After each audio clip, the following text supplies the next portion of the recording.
അങ്ങനെ ജിൻഡോ ചേട്ടന്റെ ടീം പവറിലേക്ക് എത്തിയിരിക്കുകയാണ്. വാഴക്കൂട്ടത്തിന്റെ കളികളൊക്കെ ഇവിടെ അവസാനിച്ചിരിക്കുന്നു.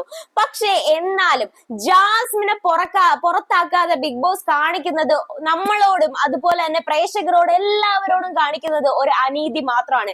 പുറത്തെ കാര്യങ്ങൾ മുഴുവൻ അറിഞ്ഞിട്ട് ജാസ്മിൻ വീണ്ടും ഹൗസിനുള്ളിൽ തുടരുന്നു എന്നുള്ളത് സമ്മതിച്ചു കൊടുക്കാൻ പറ്റുന്ന കാര്യമല്ല.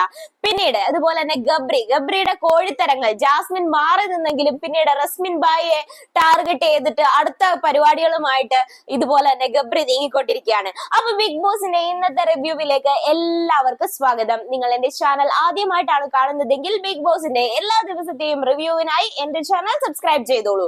അപ്പൊ ആദ്യം തന്നെ ഞാൻ പറയാൻ പോകുന്നത് ആ ഒരു പവർ ടീമിന് വേണ്ടിയിട്ടുള്ള മത്സരത്തെ കുറിച്ചായിരുന്നു. നല്ല വാശിയേറിയ ഒരു മത്സരമായിരുന്നു അവിടെ നടന്നിരുന്നത്.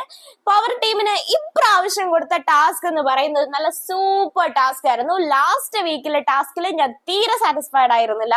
അപ്പൊ ടാസ്ക് എന്താണെന്ന് വെച്ചാല് അതായത് ഓരോ ടീമിനും ഒരു അംഗത്തെ കൊടുക്കും. ആ അംഗത്തിനെ വന്നിട്ട് ഒരു നമ്മൾ ഈ ഗരുഡൻ തൂക്കൊക്കെ കാണൂലേ, ത്രാസ് പോലത്തെ സംഭവം, അതിനകത്ത് ആ വ്യക്തി ഇരിക്കും. ഓരോ ടീമിനും കൊടുത്തിരിക്കുന്ന ആ ഒരു വ്യക്തിയെ ഇരുത്തിയിട്ട് ബാക്കി ടീമിലെ ഏതെങ്കിലും 3 അംഗങ്ങളെ കയറ് വെച്ച് അതിനെ വലിച്ചു നിർത്തിയിരിക്കണം. ഏറ്റവും കൂടുതൽ സമയം ആ കയറ് പിടിച്ചു നിർത്തിയിരിക്കുന്ന ആളായിരിക്കും ഈ ഒരു ഗെയിമിൽ ജയിക്കാൻ പോകുന്നത്. അങ്ങനെ 2 ടീമുകളും, അതായത് ടണൽ ടീമും ഇപ്പോഴത്തെ പവർ ടീമും മത്സരത്തിന് തയ്യാറായിരിക്കുകയാണ്. നമ്മുടെ ക്യാപ്റ്റൻ അപ്സരയാണ് ഇവർക്ക് വേണ്ടിയുള്ള ആ ഇരിക്കാനുള്ള വ്യക്തിയില്ലേ, ആ ഒരു വ്യക്തിയെ കണ്ടുപിടിക്കുന്നത്. അപ്പൊ പവർ ടീമിന് വേണ്ടിയിട്ട് റോക്കിനെയും മറ്റേ ടീമിന് വേണ്ടിയിട്ട് അൻസിബയുമാണ് ചൂസ് ചെയ്യുന്നത്. അങ്ങനെ ആ ഒരു ടാസ്ക് തുടങ്ങുന്നു. 2 ടീമുകളും നല്ലതുപോലെ ശ്രമിക്കുന്നുണ്ട്. മറ്റേ ടീമിൽ നിന്ന് ഗബ്രിയും അതുപോലെ ശ്രീരേഖയും ജാസ്മിനുമാണ് മത്സരിക്കുന്നത്. ഇവര് 3 പേര് മാത്രമേ ഉണ്ടായിരുന്നുള്ളതുകൊണ്ട് അവര് 3 പേര് മത്സരിക്കുന്നു. അപ്പൊ ആ ഒരു മത്സരത്തില് ജിൻഡോ ചേട്ടന്, അതായത് മല്ലയ്യയുടെ ടീമാണ് വിജയിച്ചിരിക്കുന്നത്. ഇതൊരു അഭിമാന നിമിഷം എന്ന് തന്നെ ഞാൻ പറയാം. കാര്യം 2 ആഴ്ചകളായിട്ട് കണ്ണിൽ എണ്ണ ഒഴിച്ച് കാത്തിരിക്കുന്ന ഒരു സംഭവമാണ്. എങ്ങനെങ്കിലും ഇപ്പോഴത്തെ പവർ ടീം എന്ന് പറയുന്ന ടീം ഒന്ന് അധികാരത്തിൽ നിന്ന് ഒഴിയാൻ. കാര്യം അവർ ആ ഒരു പവർ ദുരുപയോഗം ചെയ്ത് അതിന്റെ മാക്സിമം എത്തിക്കഴിഞ്ഞിരുന്നു. പ്രത്യേകിച്ച് ഗബ്രിയാണെന്നുണ്ടെങ്കിൽ വെറുതെ എന്തൊക്കെയാ ഗബ്രി കാട്ടിക്കൂട്ടിയെന്ന് പറയാൻ തുടങ്ങിക്കഴിഞ്ഞാൽ ഒരു സീരിയലിന്റെ കഥയെക്കാട്ടി വലുതായി പോകും. അതുകൊണ്ട് ഞാൻ സംസാരിക്കുന്നില്ല. എന്തായാലും അവര് പവർ ദുർവിനിയോഗം ചെയ്തിട്ടുണ്ട്. അതുകൊണ്ട് തന്നെ എന്താ പറയാ, ഇനി അടുത്തൊരു ടീം ആ ഒരു പവറിലേക്ക് വന്നിരിക്കുകയാണ്. 3 പേരടങ്ങിയ ടീം ആയതുകൊണ്ട് തന്നെ ഇതിലേക്ക് ഇനി അംഗങ്ങളെ ആഡ് ചെയ്യാൻ താല്പര്യമുണ്ട്. സിജോ ചേട്ടനെയോ അല്ലെങ്കിൽ റോക്കി ബായിനെയോ വല്ല ആഡ് ചെയ്ത് കഴിഞ്ഞാൽ പവർ ടീം കിടിലം ഒരു എന്താ പറയാ ഒരു മത്സരമായിരിക്കും ഇനി അടുത്ത ആഴ്ച നമ്മൾ കാണാൻ പോകുന്നത്. അത് ഞാൻ ഒരുപാട് പ്രതീക്ഷിക്കുന്നു. ഒന്നെങ്കിൽ റോക്കി ബായോ അല്ലെങ്കിൽ സിജോയോ ആരെങ്കിലും നല്ല നല്ല പ്ലെയേഴ്സ് ആ ഒരു ടീമിലേക്ക് കയറണം. എന്നാലേ ഗെയിം എന്താണെന്ന് നമുക്ക് കറക്റ്റ് ആയിട്ട് മനസ്സിലാക്കാൻ പറ്റത്തുള്ളൂ. പിന്നീട് അവിടെ നടക്കുന്ന സംഭവങ്ങൾ എന്താന്ന് വെച്ചാൽ ജാസ്മിന്റെ ഇന്നലത്തെ ആ ഒരു ഇമോഷണൽ ബ്രേക്ക് ഡൗണും കാര്യങ്ങളും ഒക്കെ നമ്മൾ കണ്ടതാണ്. അതിനുശേഷം ഇന്ന് മോർണിംഗ് ജാസ്മിൻ ആണെന്നുണ്ടെങ്കിൽ ഭയങ്കരമായിട്ട് ആ ഒരു ഡിപ്രഷൻ സ്റ്റേറ്റ് എന്നൊക്കെ മാറി കുറച്ച് നോർമൽ ആയിട്ട് വരാൻ ശ്രമിക്കുന്നുണ്ട്. രാവിലെ തന്നെ റോക്കിയുടെ നെഞ്ചത്തോട്ട് പോയി കയറുകയാണ്. റോക്കി അടുത്ത് പറയുന്നുണ്ട്, റോക്കി ഇനി 2-3 ദിവസത്തേക്ക് നീ മിണ്ടരുത്, 2 ദിവസം കഴിഞ്ഞിട്ട് നീ എന്ത് വേണമെങ്കിലും കാണിച്ചോ എന്ന് ചെന്ന് റോക്കിയോട് പറയാണ്. അതെന്താ ഇപ്പൊ ജാസ്മിന് റോക്കിയെ പേടിയാണോ?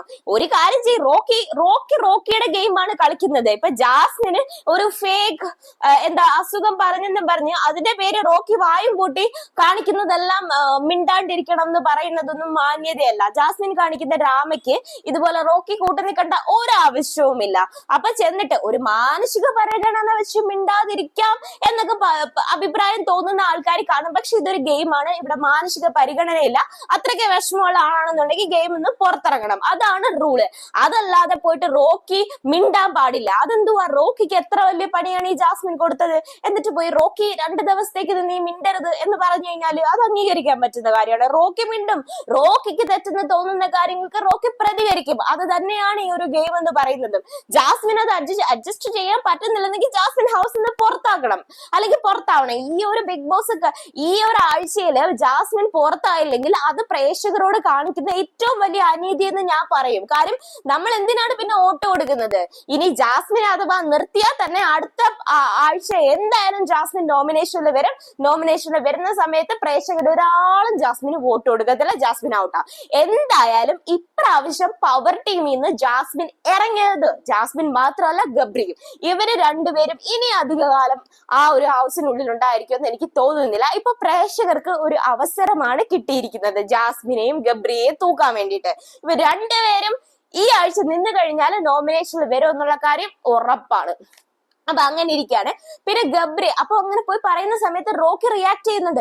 നീ പറഞ്ഞെന്നും പറഞ്ഞ് ഞാൻ മിണ്ടാതിരിക്കേണ്ട ആവശ്യം എന്തുവാ? എനിക്ക് എന്റെ വായുണ്ട്, ഞാൻ മിണ്ടും. അത് സഹിക്കാൻ പറ്റുന്നില്ല, നീ നിന്റെ പാട്ടിന് പോന്ന് പറയാണ്.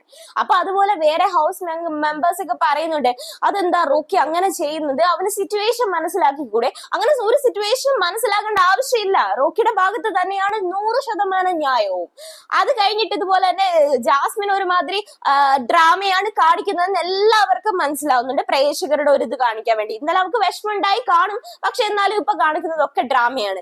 അപ്പൊ ഇവളാണെങ്കിൽ പാത്രം കഴുകുന്ന ഒരു പണിഷ്മെന്റ് കൊടുത്തായിരുന്നല്ലോ. റോക്കിക്ക് ബാത്റൂം കഴുകുന്ന പണിഷ്മെന്റ് കൊടുത്തു, ജാസ്മിന് പാത്രം കഴുകുന്ന പണിഷ്മെന്റ് കൊടുത്തു. അപ്പൊ ജാസ്മിൻ ആണെങ്കിൽ ആ പണി ചെയ്യുന്നില്ല, പവർ റോക്കി ഒറ്റയ്ക്ക് ആ പണി ചെയ്യുന്നുണ്ട്. അപ്പൊ ഇതുപോലെ തന്നെ റോക്കി ചോദിക്കുന്നത്, എന്താ ഇവൾക്കൊരു നിയമം എനിക്കൊരു നിയമോ? അവള് പോയി പാത്രം കഴുകാൻ എന്ന് പറയാണ്. അപ്പൊ ജാസ്മിൻ വലിയ വായിൽ പറയുന്നുണ്ട്, ആര് പറഞ്ഞില്ലെങ്കിലും ഞാൻ പണി ചെയ്യുമെന്ന്. പക്ഷെ ഇന്നലെ അവള് ചെയ്തില്ല ആ പണി. അത് ഓക്കെ, നമുക്ക് ക്ഷമിക്കാം, അവളുടെ ഒരു അവസ്ഥ അങ്ങനെ ആയതുകൊണ്ടാണെന്ന് വിചാരിച്ച് ക്ഷമിക്കാം. അപ്പൊ എന്തായാലും ജാസ്മിൻ ഇന്ന് പോയി പാത്രമൊക്കെ കഴുകുന്നുണ്ട്. റോക്കി ആ ഒരു ടൈമിൽ റെസ്പോണ്ട് ചെയ്തില്ല എന്നുണ്ടെങ്കിൽ ജാസ്മിൻ ആണെങ്കിൽ ആ പണി ചെയ്യില്ല. കാരണം എന്ന് വെച്ചിട്ടുണ്ടെങ്കിൽ തീരെ മനസ്സില്ലാത്ത മനസ്സോടെയാണ് പണിയെടുക്കുന്നത്. അതുപോലെ ഗബ്രിയെ നോക്കിയാലും നമുക്ക് കാണാൻ പറ്റും, എന്താ പറയാ, ആർക്കോ വേണ്ടി ചെയ്തു തീർക്കുന്ന പോലെയാണ് അവനും പണി ചെയ്യുന്നത്. പിന്നെ ഗബ്രിക്ക് ഇഷ്ടമുള്ള പരിപാടി എന്തുവാ? ഏതെങ്കിലും പെൺപിള്ളേരെ കൈ പിടിച്ച് ഏതെങ്കിലും കാറിന്റെ അടുത്ത് പോയിട്ട് ഇങ്ങനെ ചൊല്ലിക്കൊണ്ടിരിക്കുക. അതാണ് നമ്മുടെ ഗബ്രിയുടെ ഒരു എന്റർടൈൻമെന്റ് എന്ന് പറയുന്നത്. ഇപ്പൊ ഓക്കെ, ഇന്നലെ ജാസ്മിൻ പറഞ്ഞു എന്റെ അടുത്ത് വരരുതെന്ന് പറഞ്ഞു, ഓക്കെ ഫൈൻ. ആ ഒരു ഡിസ്റ്റൻസ് ജാസ്മിനിൽ നിന്ന് ഗബ്രി കീപ്പ് ചെയ്യുന്നുണ്ട്. പിന്നീട് ഇന്നലെ പോയിട്ട് ഇന്നലെ ഇന്നുമായിട്ട് കാണുന്നുണ്ട് ഇതുപോലെ റസ്മിൻ ബായിയുടെ കൈ പിടിച്ചിരിക്കുന്ന ഒരു കാര്യം. എന്ന് വെച്ചാൽ ഫ്രണ്ട്സ് ആണ്, ഫൈൻ. അപ്പൊ ഫ്രണ്ട്സ് ആണെങ്കിൽ കൈ പിടിച്ചിരുന്നാൽ മാത്രമേ സന്തോഷം വരത്തുള്ളൂ, അടുത്തിരുന്ന് സൊല്ലിയാൽ മാത്രമേ സന്തോഷം വരത്തുള്ളൂ. പക്ഷെ റസ്മിൻ ബായെ കുറിച്ച് എനിക്ക് ആ ഒരു ഇത് തോന്നുന്നില്ല. കാര്യം പുള്ളിക്കാരി എന്ന് പറഞ്ഞു കഴിഞ്ഞാൽ ശരിയാണ്, കൈ പിടിക്കുന്നുണ്ട്, ബട്ട് സ്റ്റിൽ അവൾ കുറച്ച് ഡിസ്റ്റൻസ് കീപ്പ് ചെയ്യുന്നുണ്ട്. ഈ ഗബ്രിയിൽ നിന്ന് ഒരു ഡിസ്റ്റൻസ് കീപ്പ് ചെയ്യുന്നുണ്ട്. ഗബ്രി അങ്ങോട്ടാണ് വീണ്ടും വീണ്ടും ചെല്ലുന്നത്. അപ്പൊ ഗബ്രിയിൽ നിന്ന് ആ ഒരു ഡിസ്റ്റൻസ് എല്ലാ പെണ്ണുങ്ങളും കീപ്പ് ചെയ്യണമെന്നാണ് എനിക്ക് തോന്നുന്നത്. അപ്പൊ ഈ ഒരു റിവ്യൂ, അതായത് ഇപ്പൊ ഈ ഒരു പവർ ടീമിൽ നിന്ന് ഈ ഗബ്രിയും ടീമും ഇറങ്ങിയത് കൊണ്ട് തന്നെ ഇവര് നോമിനേഷനിൽ വന്നാൽ ഉറപ്പായിട്ടും പുറത്താവും. അപ്പൊ ഇത്രയേ ഉള്ളൂ ഇന്നത്തെ ഈ ഒരു റിവ്യൂന്റെ എപ്പിസോഡ് എന്ന് പറയുന്നത്. നിങ്ങൾക്ക് ഈ റിവ്യൂ ഇഷ്ടമാണെന്നുണ്ടെങ്കിൽ സബ്സ്ക്രൈബ് ചെയ്യാൻ മറക്കല്ലേ. Thank you, bye bye.